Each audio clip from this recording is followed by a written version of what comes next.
మార్నింగే లేసి ఒక గ్లాస్ మంచినీళ్ళు తాగి, పాలు స్టవ్ మీద పెట్టడంతో నా కుకింగ్ డే స్టార్ట్ అవుతుంది. మీరెప్పుడైనా టీ ఇలా ట్రై చేశారా? ట్రై చేసుంటే కామెంట్ చేయండి. నేను అల్లము తురిమి వేసుకున్నాను వేడి నీళ్ళల్లో. తురిమి ట్రై చేయండి. చాలా బావుంటుంది. సో, నేను 3 స్పూన్స్ టీ ఆకు వేస్తున్నాననమాట.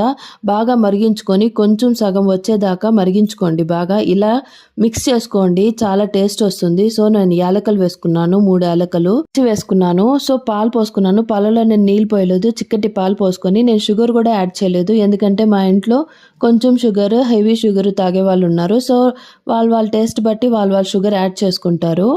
మా అమ్మోళ్ళ ఇంట్లో ఒక్కొక్కరు ఒక్కొక్క టేస్ట్ అండి. నైటే నానపెట్టుకున్న సబ్జీ గింజలు లేదంటే మెంతులు ఒక గ్లాసు మార్నింగ్ పరిగడుపున తాగేస్తారు. లేదంటే హాట్ వాటర్ లెమన్ తాగుతారనమాట. దాని తర్వాత టీ, కాఫీ, బూస్టు, బోర్నమిటా ఇలాగా స్టార్ట్ అవుతుందన్నమాట వాళ్ళ డే లైఫ్. దాంతో స్టార్ట్ అవుతుందో కామెంట్ చేయండి, లైక్ చేయండి, షేర్ చేయండి, సబ్స్క్రైబ్ చేయడం